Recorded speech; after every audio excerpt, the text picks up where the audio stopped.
బయటికి ఎప్పుడు పంపిస్తారు? రోజుకి 2 గంటలు మాత్రమే బయటుంటది. ఆ టైంలోనే నువ్వు టాయిలెట్‌కెళ్ళడం అన్నా అక్కడ గూడా మేమున్న జైల్లో అయితే ఓపెనే ఉండేది టాయిలెట్లు. బాత్రూమ్ క్లోజ్ ఉండేది గానీ మిగతా ఓపెనే ఉండేది. ఓకే. అంటే మనం కూర్చుంటే ఒకడు చెంబు పట్టుకొని ఎదురుగా నిలబడి ఉంటాడు. అంటే ఇటువంటి కండిషన్‌లకి అలవాటైనోళ్ళకి ఇబ్బందుండదు. అలవాటు లేనోళ్ళకి అప్పట్లో బయట లైఫ్‌కి దానికి పెద్ద తేడా గూడా లేదు. కానీ ఇవాళ బయట లైఫ్ మిడిల్ క్లాస్‌కి గూడా ఏసీలు, వెస్టర్న్ కమోడ్‌లు ఇవన్నీ అలవాటయిపోయినాయి. ఫుడ్ గూడా మనం ఇప్పుడు మారిపోయింది. అందరూ గూడా డైటింగ్‌లు ఇవన్నీ చేస్తున్నారు. అక్కడ నీకు ఫుడ్ ఒకటి ప్రాబ్లమ్. ఫుడ్డు మామూలుగా నేను పోయినప్పుడు ఫస్ట్ డే అయితే పురుగులు తేలాయి లిటరల్‌గా. మళ్ళీ నేను అతన్నెళ్లి గట్టిగా బెదిరించి చెరిగిచ్చాను మళ్ళీ బియ్యం అవన్నీ. సో, ఆ తర్వాత నాకు స్టాఫ్‌కి వండే ఫుడ్డు నాకొచ్చేది. కానీ మామూలు ఖైదీలకి అలా నేనెళ్ళనప్పుడు అదే పురుగులు తింటున్నారుగా ఖైదీలు. హ్మ్. నేనంటే భయపడ్డారు. నక్సలైట్ కాబట్టి ఎందుకులే అని వాడు భయపడి చెరిగి మంచిగా పెట్టారు. ఓకే. కానీ లేనప్పుడు పురుగులన్నమే తిన్నారు గదా వాళ్ళు. సో, అలాగా ఫుడ్ ఒకటి బావుండదు. రెండవది ఆహ్, పడుకొని ఉండడం. మామూలుగా అయితే ఒంటరిగా పెట్టరు. మనల్ని మినిమమ్ ముగ్గురు ఉంచుతారనమాట. హుహు. కానీ మన జైళ్ళల్లో క్రౌడ్ ఎక్కువుంటది జైళ్ళల్లో. ఆ క్రౌడ్ వల్ల ఏమవుతుందంటే 10 మంది పట్టే చోట 20 మందో, 30 మందో ఉంటారు. పడుకోవడానికి కూడా మనం కాళ్ళు అన్నీ తగులుతూ ఉంటాయి. ఆ ఓకే. గుంపుంటది. ఎవడికేం జబ్బులుంటాయో తెలీదు. రాత్రంతా ఒకడు దగ్గుతుంటాడు, ఒకడు తుమ్ముతుంటాడు, ఒకడు మాట్లాడుతుంటాడు. ఇలాగా నీకు నిద్ర సరిగ్గా పట్టదు. ఇలాగ రకరకాల సమస్యలు ఫేస్ చేయాలి మామూలుగా అయితే. ఇది అందరినీ ఒకే ఘాట కట్టడం అనేది మన జైళ్ళలో ఉండే ఇబ్బందులు. ఏది రిమాండ్ ప్రెజెంట్ శిక్ష పడినప్పుడు ఏమవుతుంది అతను until proven otherwise is innocent అనేది మన చట్టం చెప్తుంది. కానీ జైల్లో మాత్రం అందరిని ఒకే ఘాటు కట్టి శిక్ష పడినోళ్ళకి వీళ్ళకి రిమాండ్ ప్రిజనర్స్‌కి ఒకే రకమైన పరిస్థితుల్ని కల్పిస్తున్నారు. That is basically wrong. మనకి మన దేశంలో జైళ్ళల్లో దాదాపు యావరేజ్‌లో 4.5, 5 లాక్స్ ఉంటారు ఖైదీలు. అందులో హ్మ్. 70% రిమాండ్ ప్రిజనర్సే. ఓన్లీ 30% మాత్రమే శిక్ష పడిన వాళ్ళు. ఓకే. సో, రిమాండ్ ప్రిజనర్స్‌కి బెయిల్‌లు రావు. కొంతమంది పేదవాళ్ళకైతే అసలు బెయిల్‌లు రావు. 1 ఇయర్, 2 ఇయర్స్, 10 ఇయర్స్ ఉన్నోళ్ళు గూడా ఉన్నారు రిమాండ్ ప్రిజనర్స్. సో, యావరేజ్‌లో నేనున్నప్పుడు 19 మంది 4 ఏళ్లుగా రిమాండ్ ప్రిజనర్స్ ఉన్నారు. ఒకే ఏరియా వాళ్ళు. హ్మ్. దోపిడీ కేసులో ట్రైబల్స్.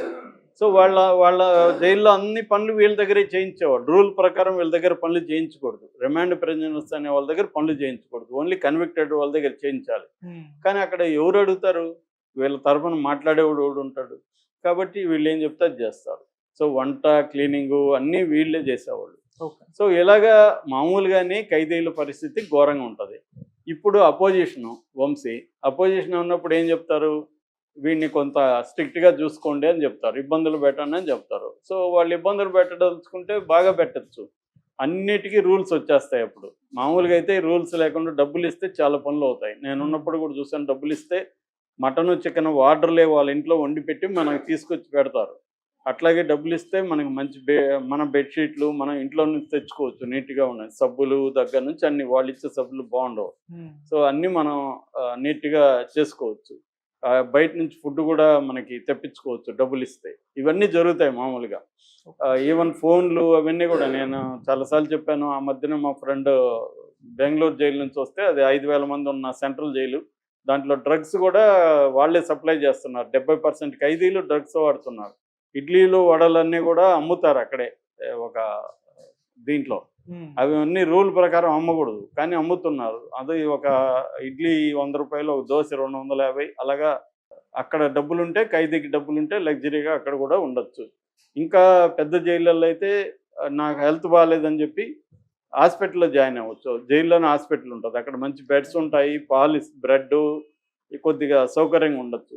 ఇప్పుడు ఇతని పరిస్థితి ఏంటి? ఇది సబ్ జైల్ అని జెప్తున్నారు. సబ్ జైల్ అనేవి చాలా వరస్ట్‌గా ఉంటాయి. పెద్ద సౌకర్యాలు ఉండవు. ఇతనికి సెపరేట్‌గా ఒక ఇదిచ్చారు. గదిచ్చారు. ఆ గది ఫస్ట్ దోమలుంటాయి.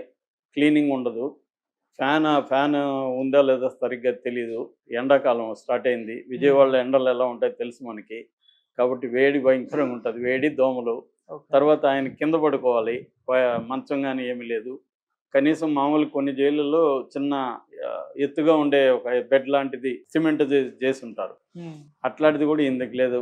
ఫ్లాట్‌గా కింద పడుకోవాలి. అది ఈయనకి అలవాటు లేదు గాబట్టి నడుము పెయిన్ ఎక్కువైతుంది. సో దిండు ఉండదు, దుపట్లే దిండులాగా పెట్టుకోవాలి. సో ఇవి అతనికి మేజర్ ప్రాబ్లమ్స్ అని నాని చెప్తున్నాడు.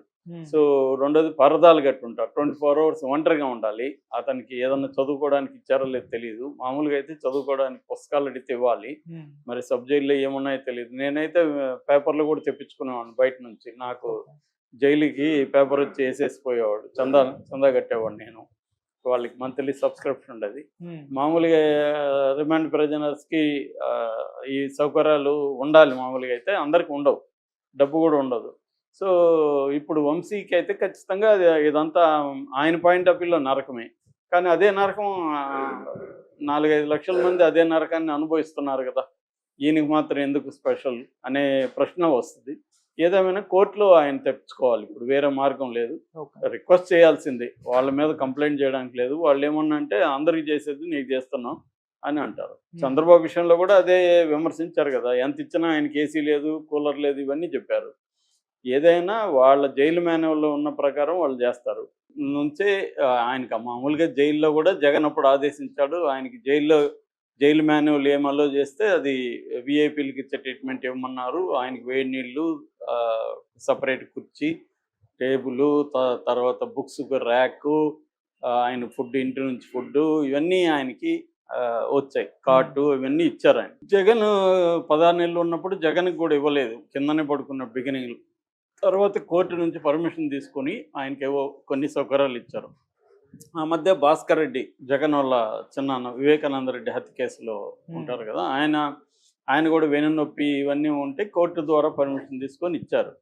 అంటే పెద్దవాళ్ళు అరెస్ట్ అయినప్పుడు జనరల్గా ఏం జరుగుతుందంటే ప్రతిపక్షం వాళ్ళు అరెస్ట్ అవుతుంటారు. రాజకీయ నాయకులు, గవర్నమెంట్ ఇప్పుడు అధికార పక్షం నుంచి అరెస్ట్ అవ్వరు కదా ఎవరు, ప్రతిపక్షం నుంచి అవుతారు. మామూలుగా అయ్యేటప్పుడు ఏం చేస్తాయి అంటే జైళ్ళల్లో డబ్బులు ఇస్తే అన్ని పనులు అవుతాయి. డబ్బులు ఇస్తే మనకి కార్ట్ లాంటిది అయితే ఇవ్వరు, ఎందుకంటే అక్కడ ఏమన్నా మళ్ళీ లీక్ అయితే ఇబ్బంది. బెడ్ లాంటిది ఇస్తారు. కార్ట్ కావాలి మనకు అనుకుంటే మాత్రం కోర్టు పర్మిషన్ లేకుండా ఇవ్వరు. నిజానికి ఇట్లాంటివన్నీ మారాలి. ఎందుకంటే రిమాండ్ ప్రిజనర్స్ వేరు, శిక్ష పడిన వాళ్ళు. చాలామంది అనుకోవడం ఏంటి, జైల్లో కూడా సౌకర్యాలు నీకు ఎందుకు ఇవ్వాలంటారు. జైల్లో శిక్ష పడిన వాళ్ళకి ఆర్గ్యుమెంట్ ఓకే, కానీ ఇప్పుడు అక్రమ కేసులు పెట్టేసి జైలు వేస్తే సౌకర్యాలు అడిగితే తప్పేముంది. జైల్లో వాళ్ళని వేసింది దేనికి? వాళ్ళు బయట ఉంటే బెయిల్